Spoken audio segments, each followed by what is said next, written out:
Torah is forever.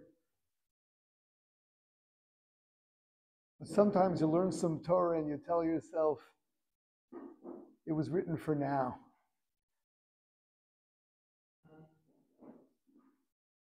This week's parsha, the Meraglim, the spies.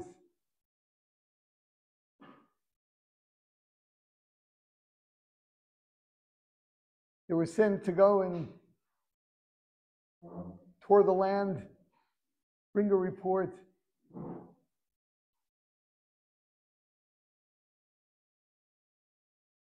The moral of the story is that facts mean nothing. Yeah, it's a land that flows milk and honey. But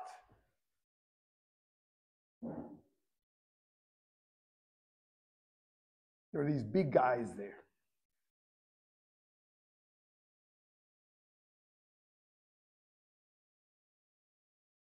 And an agenda.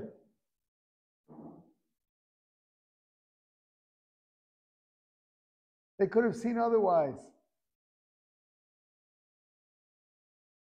What was their agenda? We'll never make it.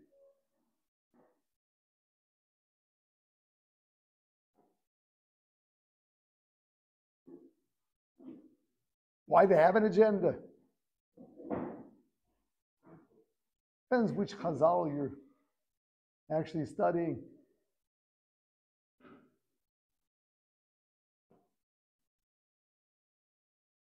They really feared that we wouldn't merit it, or was something much more personal.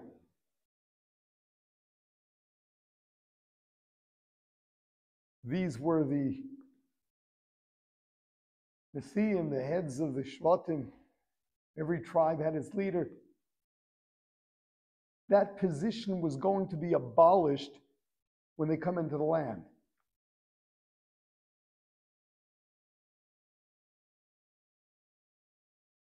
In commentary to Yisrael, you appoint the king.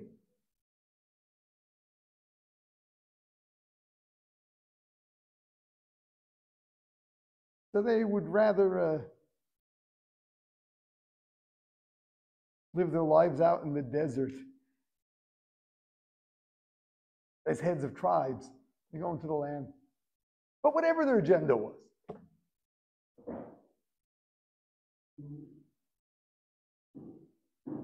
the fruits, they were enormous. The Gemara describes how much they weighed. If it's literal.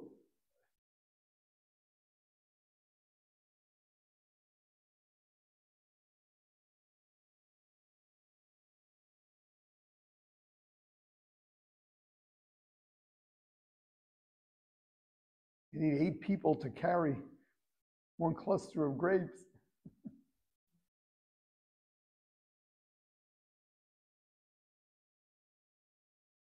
So when you see something like that, oh, wow. No. It's weird. It's a weird place. Weird place. It's a super duper place. No, it's weird.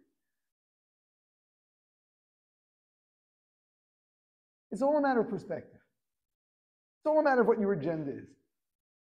You see something spectacular, and you turn it into weirdness.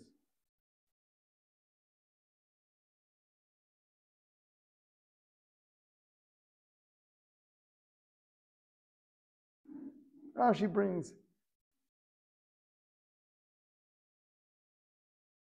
in order that they not be noticed,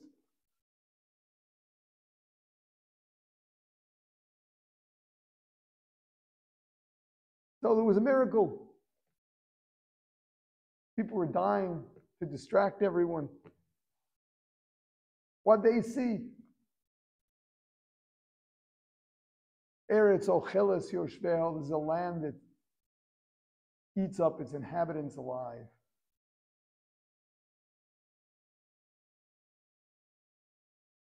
Facts mean nothing. It's all a matter of perspective. It's a matter of your agenda.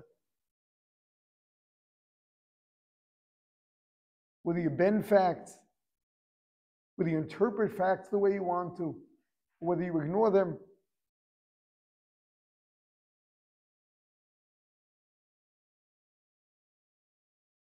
Yeah, they threw Amalek in there too to scare the Jewish people.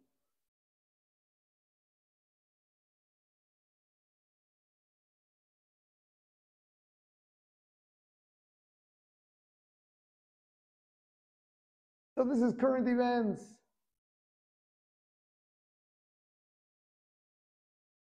What's going on is a matter of what you want to see.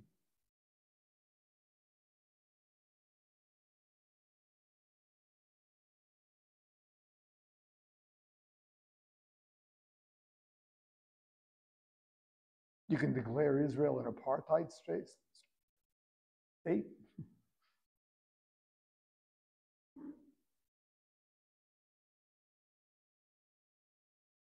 You do anything. Facts are open to interpretation. It's a matter of what you're looking for. The Rashi tells us, Vayelchu vayavo. When they went, they had an agenda. That's what it was all about.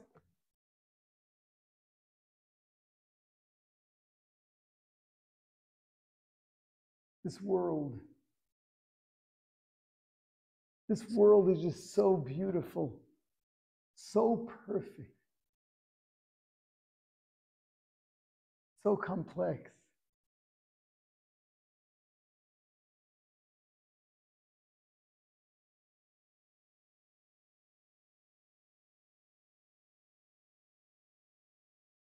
Every fruit,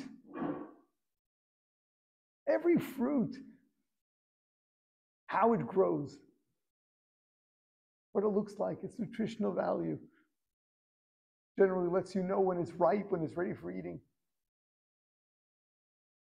Tastes good.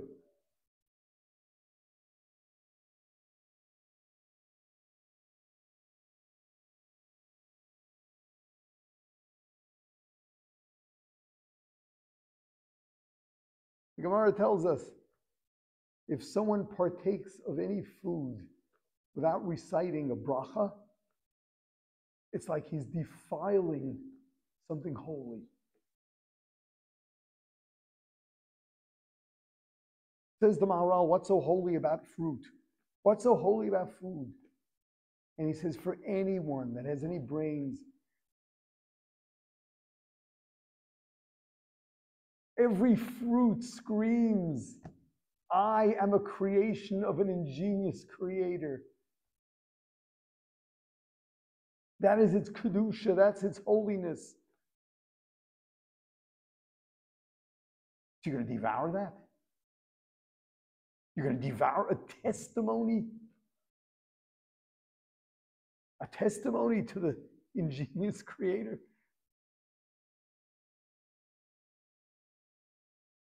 You make a bracha. What's so special about a bracha? You got to hear this. Because the fruit has no ability to broadcast anything other than the fact, I am the product of an ingenious creator. The human being has the ability of twisting everything. When a human being uses his brains and says, wow, this is a creation, he is replacing that testimony, the kedusha of the apple, tenfold. Because he's using his brains.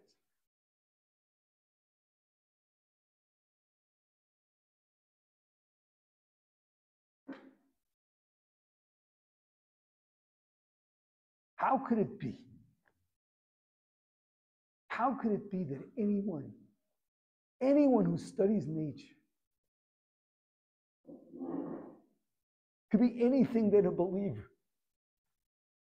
How could it be?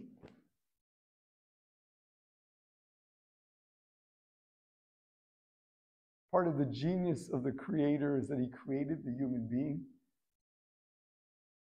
who has the ability to look reality in the face and say otherwise.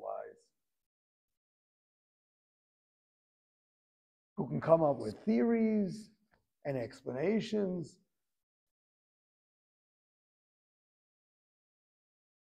For how many generations did all of humanity believe that Jews slaughtered Gentile children to use their blood for matzah? Every Jewish kid knew you don't eat blood, and you certainly don't bake matzah with blood. All of civilization believed that that's what we were doing.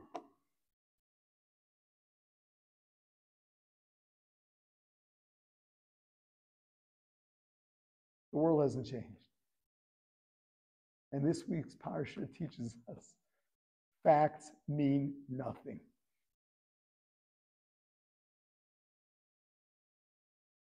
You know something? We're all guilty of this. Perhaps when it comes to the basics like creation, what's going on here,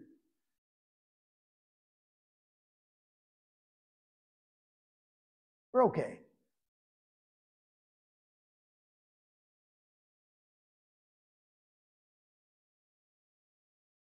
But in daily life,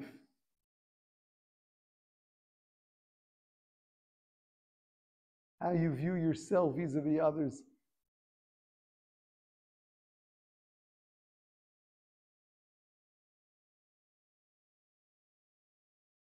this one's dishonest, this one's disrespectful. Well, 1 second.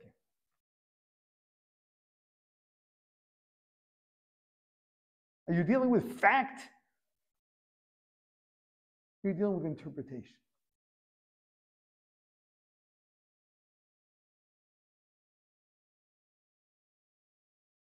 The Mishnah tells us that of all the sins of our ancestors in the desert, their fate was only sealed by a Lashon Hara, which is this week's parsha. Because of that, the whole generation died out in the desert. It was the Lashon Hara of the spies, but even more so, the fact that the nation accepted it.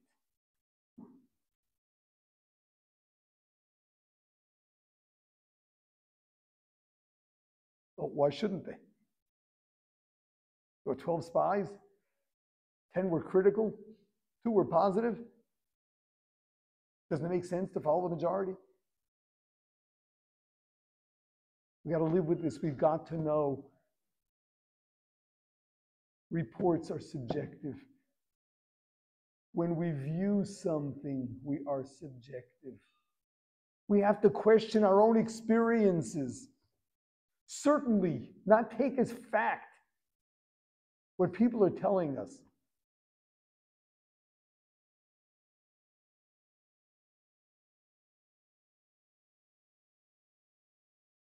We really have to begin with questioning our own experiences.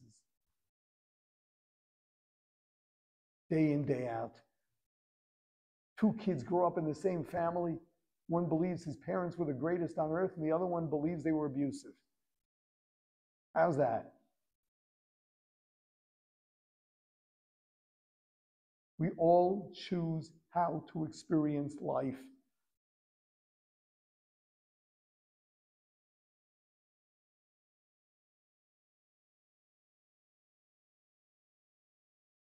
Whether it's experiencing a friend's behavior, how to interpret everything,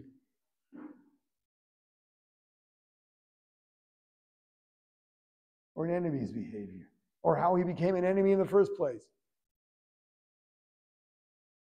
Everything is so subjective.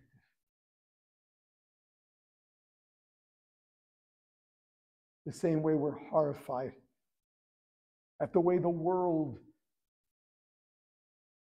has such a warped view of the realities of the Middle East.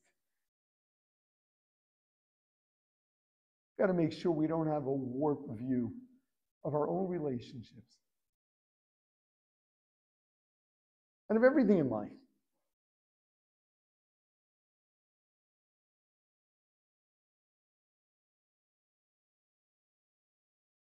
When is life exciting because you're roughing it? And when is it depressing? Because things are so bad. Same idea. Same situation. It all depends. You accept the challenge, it's exciting. Or you can just allow it to bring you down. Has nothing to do with the situation, has nothing to do with fact. It's all a matter of attitude.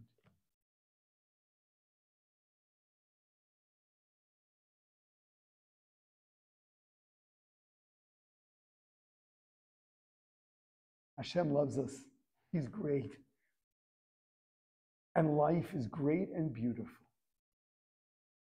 And people are good. And if you're convinced otherwise,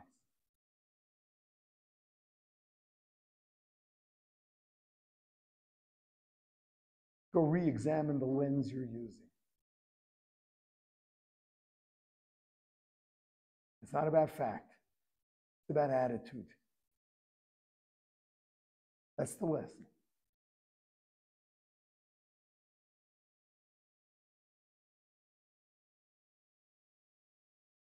If you know Hashem loves you,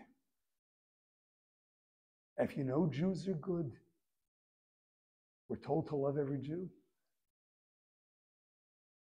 You maintain that attitude. Life is good and people are good.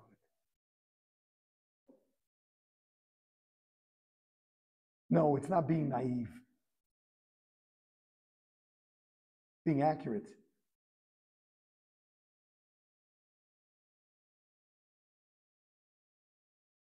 That's the lesson of the parsha. And it's not just for the media. It's for us. For every one of us.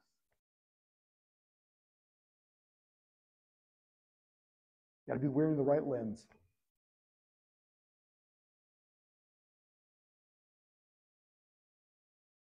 Don't go and collect facts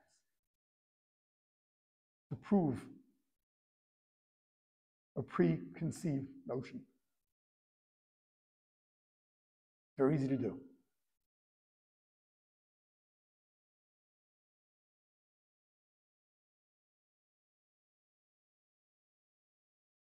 Hashem loves us, and He does. And Jews are great. And then everything makes sense. And life is really wonderful.